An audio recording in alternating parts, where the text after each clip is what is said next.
Bienvenue dans Powerful Reborn, le podcast où l'on explore ensemble les émotions, le mindset et le développement personnel. Je m'appelle Maëlle, hypnothérapeute et coach en dev perso, et ma mission est d'accompagner les humains en quête de paix intérieure et d'amour de soi à guérir leurs blessures émotionnelles. Hello à toi et bienvenue dans ce nouvel épisode. Bien le bonjour, j'espère que tu vas bien, que tu es en forme. On se retrouve cette semaine pour discuter des émotions et notamment de l'amour et du bonheur. Pour quelle raison ? Pour la simple et bonne raison que la plupart des gens, et j'en ai fait partie, sont à côté de leur pompe. Qu'est-ce que j'entends par là ? On vit au travers d'injonctions au bonheur, d'injonctions à l'amour, de croyances complètement fausses, faussées en tout cas. Et sauf que toutes ces croyances, toutes ces injonctions te font penser que tu ne seras, ou que tu n'es jamais vraiment heureux ou heureuse, ou jamais épanoui, etc. Pour quelle raison ? Parce que ce que tu penses être le bonheur, ce que tu penses être l'amour, ce n'est pas du tout ce que tu crois. Qu'est-ce qu'elle me sort encore celle-là ? Oui, tu entends bien. En fait, il y a une vision erronée par rapport à tous ces ressentis. On est tout le temps en train de se dire, déjà, on est en train de courir après le bonheur et après l'amour sans se rendre compte qu'il est autour de nous tout le temps, tous les jours, sauf qu'on n'arrive pas forcément à le voir, ou que du moins, en fait, on ne sait pas l'identifier puisqu'on a la mauvaise équation. C'est comme si on avait une mauvaise photo, admettons, t'as la photo de Georges et tu cherches Martine dans la foule. C'est sûr que tu trouveras jamais Georges. Ben, c'est exactement la même chose.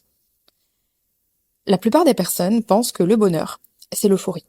C'est la joie, c'est l'excitation qu'on peut ressentir, tu sais, je suis heureux, c'est trop cool, c'est génial, waouh. Et donc, le bonheur doit ressembler à ça. Ok ? Et concernant l'amour, très souvent, on pense que c'est les papillons dans le ventre, que c'est la passion, que c'est regarder l'autre et se perdre dans son regard, c'est ressentir forcément des palpitations, etc. Mais c'est complètement faux. On confond en fait des déclenchements hormonaux et les sentiments. Parce que finalement, le bonheur, l'amour, ne sont pas des émotions. Ce sont des sentiments. Les émotions, c'est la joie, la tristesse, la colère, la frustration, l'excitation. Bref, tu connais la liste. Et déjà, il faut différencier les deux. Et très souvent, on pense déjà que dans les émotions, on peut mettre bonheur et amour, alors que pas du tout. C'est un sentiment. Donc, c'est pas quelque chose que tu ressens, c'est quelque chose que tu crées.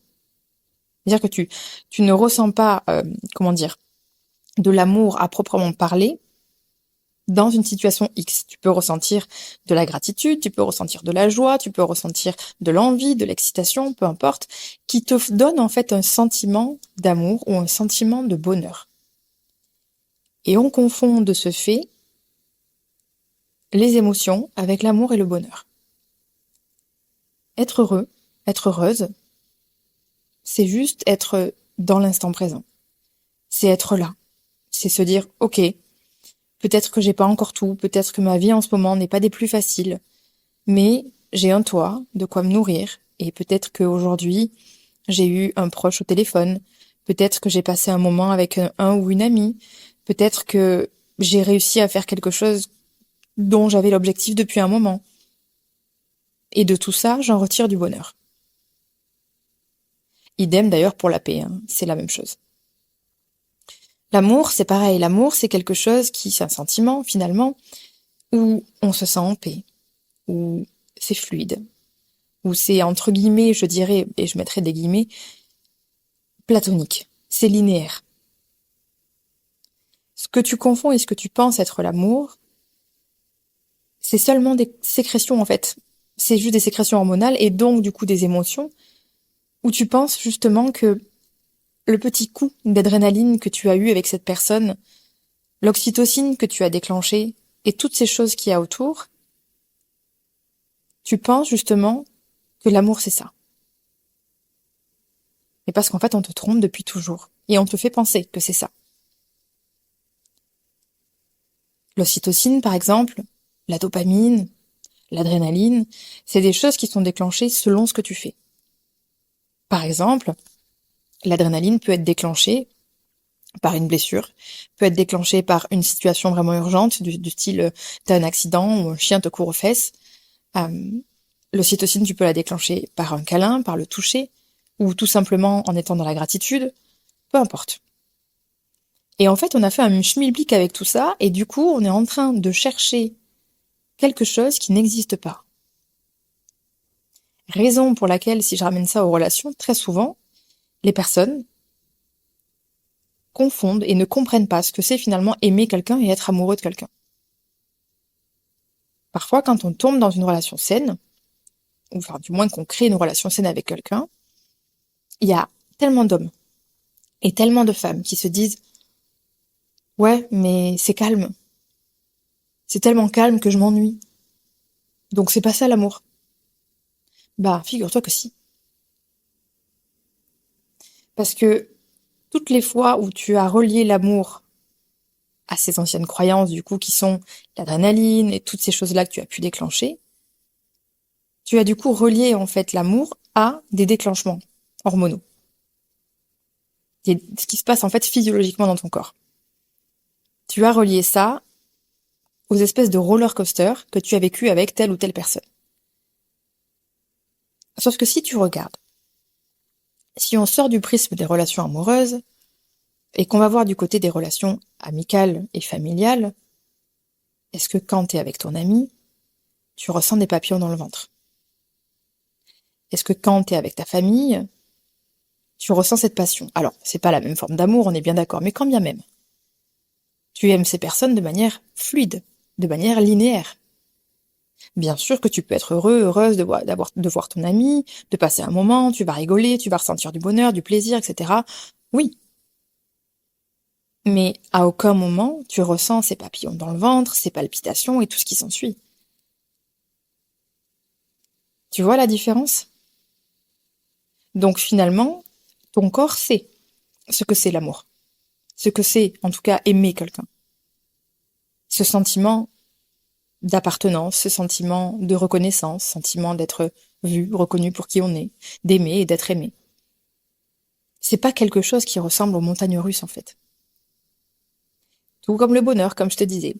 On va confondre, par exemple, tu as, je sais pas, admettons, t'as un concert demain, et t'es super excité parce que t'es trop fan de cet artiste et tu veux le voir depuis très longtemps et toute la journée t'es dans une phase d'excitation et waouh, t'es plein ou pleine d'enthousiasme, etc.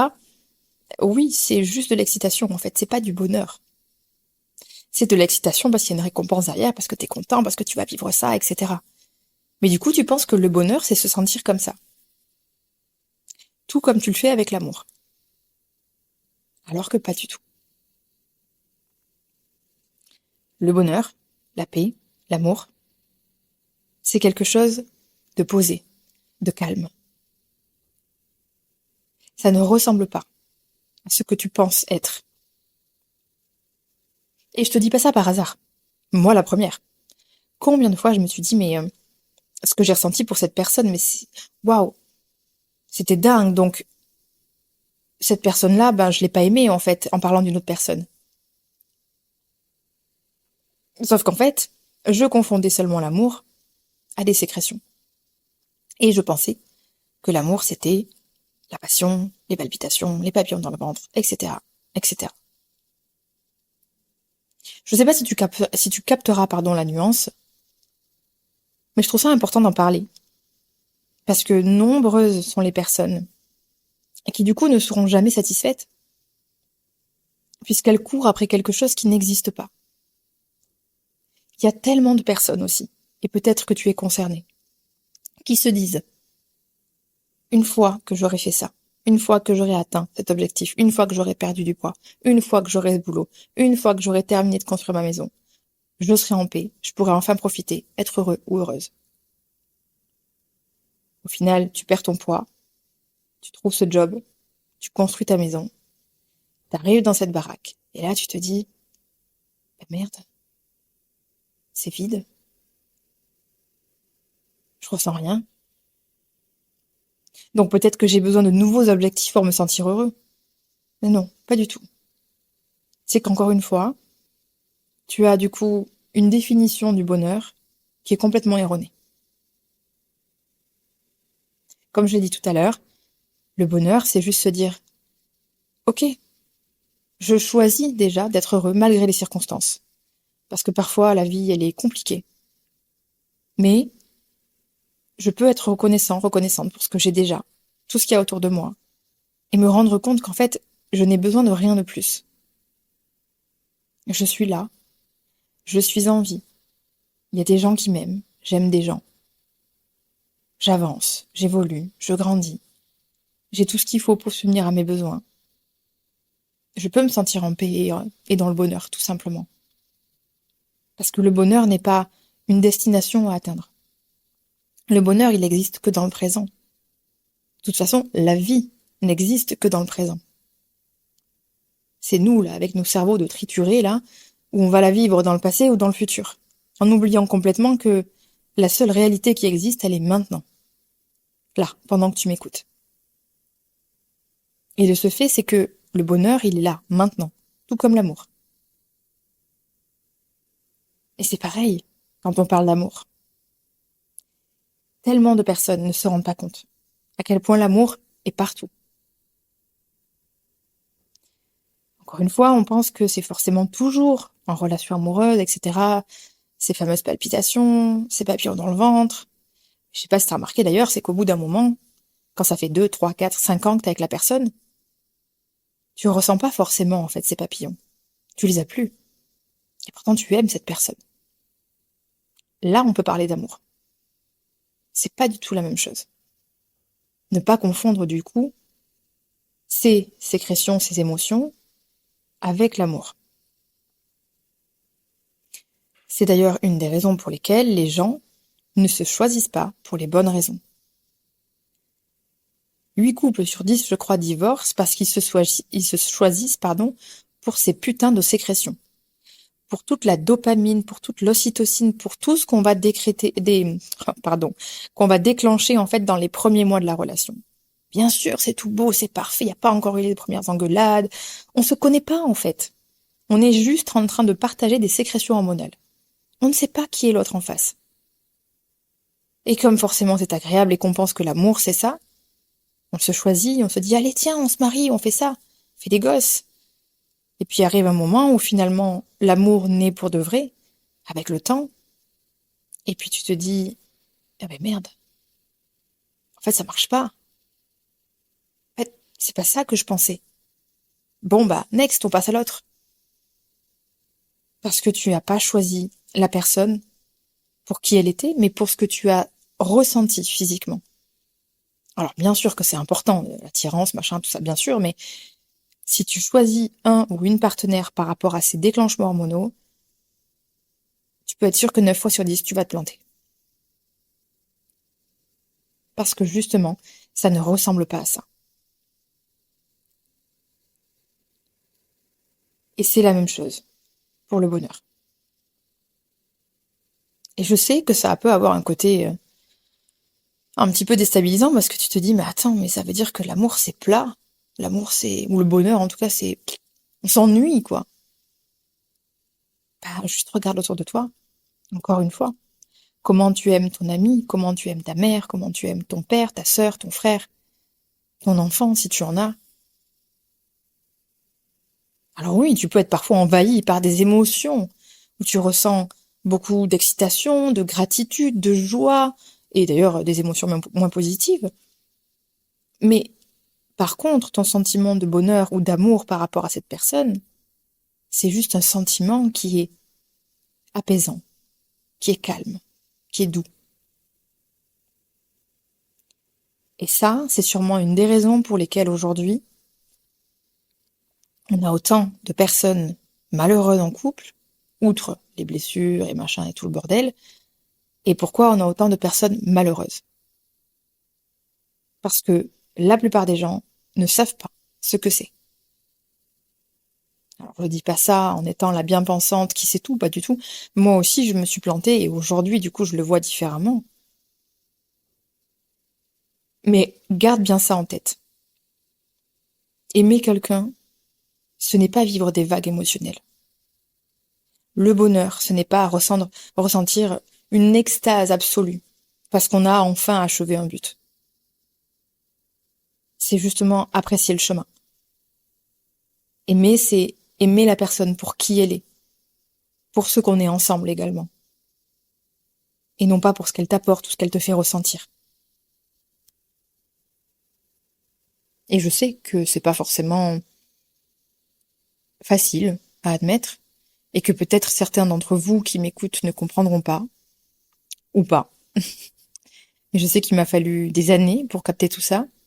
Je te le partage là en quelques minutes, en espérant que ça puisse te servir, que tu puisses comprendre des choses, et que tu comprennes que t'es peut-être pas en train de te concentrer sur la bonne équation. Parce que non, comme je l'ai dit, je le répète. Le bon travail, le bon physique, la maison, tout ce que tu veux. Tu peux tout avoir. Et toujours te sentir aussi vide. Et c'est d'ailleurs très parlant. Parce que quand tu regardes les gens qui ont le moins, on parlera de civilisations qui sont un petit peu plus reculées, etc. Ou de personnes peut-être en situation de pauvreté. Eh ben, tu sais quoi? Alors oui, il y en a qui sont pas heureux, on est bien d'accord, et qui, justement, sont même en détresse. Mais, si tu regardes bien, c'est les personnes qui ont le moins qui sont les plus heureuses. Parce qu'elles ont compris. Nous, au travers de tout ce qu'on va avoir de matériel, on va du coup complètement perdre de vue ce qu'est vraiment le bonheur, l'amour. Et de ce fait, on comprend pas ce que c'est. Et on n'arrive jamais à atteindre justement un objectif qui n'existe pas. Alors que ces personnes qui n'ont rien, justement, elles n'ont rien. Donc, la seule chose qu'elles peuvent avoir, c'est l'instant présent, l'amour de leurs proches, partager un repas. Et très souvent, elles sont beaucoup plus dans la gratitude que nous. Et justement, elles ont compris ce qu'était l'amour. Et comme je te disais tout à l'heure, il est partout, tous les jours. Mais on s'en rend strictement pas compte. J'entends tellement, souvent de fois, des personnes dire oui, mais je suis célibataire, je reçois pas d'amour et machin. Très bien. Alors ok, regarde autour de toi. Un inconnu, une inconnue qui te sourit.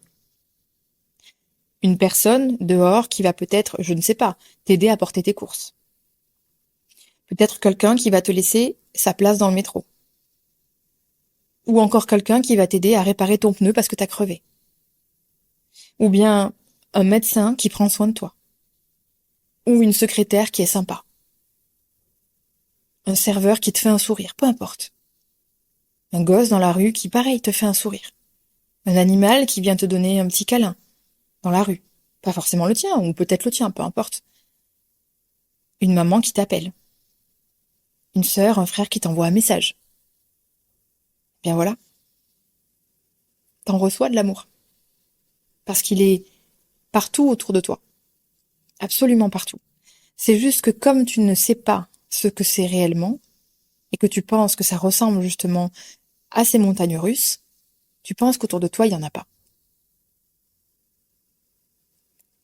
Partager un moment avec un ami qui va même peut-être te payer un resto, c'est un partage d'amour. Alors oui, bien sûr, ce n'est pas être amoureux de quelqu'un et à ne pas confondre avec ce qu'on peut vivre en relation amoureuse, mais l'amour, en fait, est une transmission. Et je peux vous dire à quel point les balinés m'ont enseigné ça. Les balinés, c'est un peuple qui n'a pas forcément... Alors, là où moi je vis, il y a énormément d'expats, donc on va dire qu'on apporte énormément de richesse à l'endroit, même si ça fait aussi beaucoup de destruction. Bon, c'est un autre sujet. Mais du coup, ça remonte un petit peu... Enfin, c'est plus facile pour eux de se faire des tips, d'avoir des salaires un petit peu plus hauts, ce qui est très positif pour le coup, et pour le pays. Si on prend bien sûr que les bons côtés. Et donc, leur salaire ici, alors bien sûr, ne compare pas à chez nous, mais leur salaire ici, c'est entre 250 et 300 euros quand ils sont bien payés. Ça correspond à leur mode de vie, d'accord? C'est-à-dire que par rapport à leur loyer, à tout ce qu'ils payent, à leur façon de manger, etc., c'est comme si chez nous, c'était un 1005. Bon, le 1005 de quand on vivait bien il y a quelque temps quand même, parce que je n'ai jamais vu un SDF à Bali. Il y en a un seul que je croise parfois, mais qui lui a été en prison, a été rejeté par sa famille. C'est carrément autre chose. Sinon, la plupart, Déjà, ils sont dans l'entraide. Qu'est-ce qu'ils sont dans l'entraide?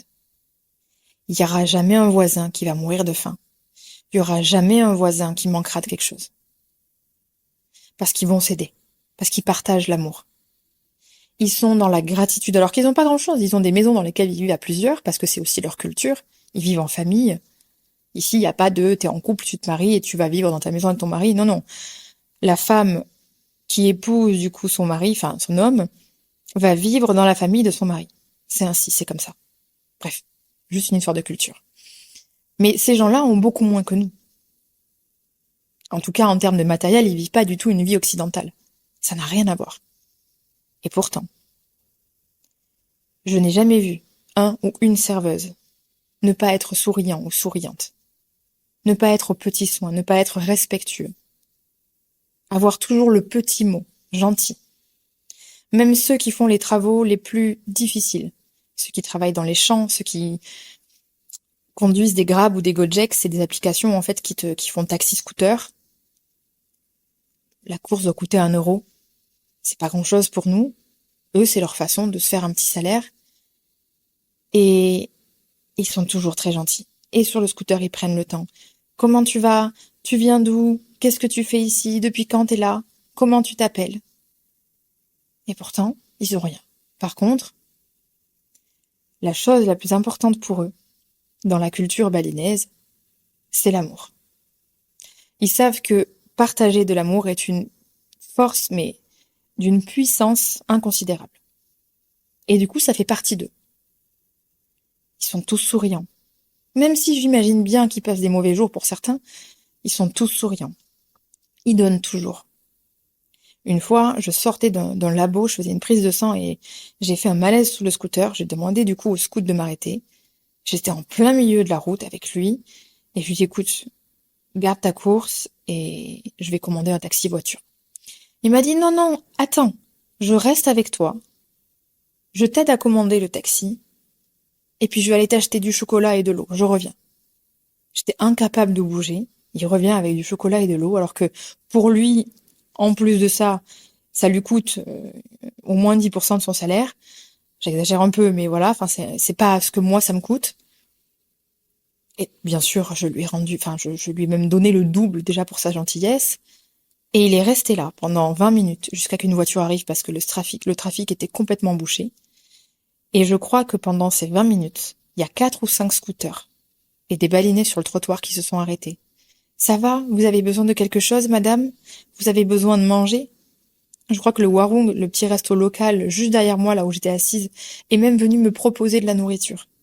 Parce qu'ils m'ont vu, en fait, en état de détresse. J'étais vraiment faible, j'étais pas bien. Personne m'a abandonnée. Alors qu'ils me connaissent pas.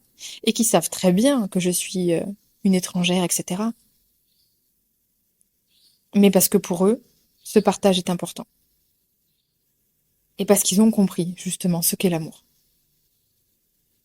Et nous, on est là, comme des abrutis. Pardon pour le mot, mais parce qu'au bout d'un moment, il faut quand même se réveiller. À penser qu'on n'a pas d'amour, que si, que là. Alors oui, ça existe, il y a vraiment des gens qui sont très seuls. Mais je suis pas sûre que ce soit ton cas. On oublie de voir tout l'amour qu'il y a autour de nous. Tout le bonheur que l'on peut choisir de voir. Même si parfois, oui, la vie est pas facile. Même si parfois c'est dur, même si parfois t'es triste. Tu peux ressentir de la gratitude et du bonheur pour ce que tu as déjà. Et tu peux choisir la paix dans le chaos. Même si c'est pas évident, je te l'accorde. Donc je trouvais ça important de te donner la notion vraiment de tu vis aujourd'hui au travers d'une idée reçue, d'une injonction, où on te dit que il faut ressentir le bonheur, il faut ressentir l'amour fortement, que c'est waouh, quelque chose d'extraordinaire, mais non. C'est pas du tout le cas. C'est pas comme ça que ça fonctionne. Et donc retiens bien que l'amour, le bonheur, la paix, c'est un sentiment. Ce n'est pas une émotion ou un déclenchement hormonal. Pas du tout. C'est pour ça d'ailleurs, souvent, qu'en relation amoureuse, on dit bien que un rapport sexuel, ce n'est pas à la base de l'amour. Pour toutes ces personnes qui sont en relation non engagée et qui pensent que partager ça, c'est de l'amour, pas du tout.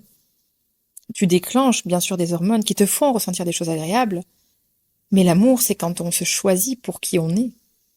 C'est quand on aime qui est l'autre en face de nous. Et pas toutes ces choses qu'on peut ressentir physiquement. Et j'espère que ça te permettra de peut-être conscientiser des choses, d'aller creuser un petit peu de ton côté et te demander, est-ce que toi, aujourd'hui, t'as la bonne version, t'as la bonne vision de l'amour, du bonheur, de la paix? Est-ce que t'es sûr de ça? Et est-ce que du coup, ces croyances que tu as peut-être, qui ne sont pas forcément les bonnes, ne te font pas passer à côté du bonheur? Ne te font pas choisir une personne qui n'est peut-être pas celle qui est bonne pour toi? Je pense que c'est des questions qui sont en tout cas intéressantes à explorer et que je te laisserai explorer avec tout le temps nécessaire. Moi, j'ai posé ça là. Je plante les graines, comme d'hab. T'en fais ce que tu veux. Tu arroses ou non pour les faire devenir des belles fleurs, des belles plantes. Et c'est toi qui choisis ce que tu en fais. Dans tous les cas, j'avais vraiment envie de te poser ça là. Parce que c'est important. Et parce que je crois que tu mérites de vraiment comprendre ce que c'est. Donc voilà. J'ai fait mon petit speech. C'était tout pour aujourd'hui. J'espère que ça t'a plu. Et je te dis à lundi prochain pour un nouvel épisode. Salut!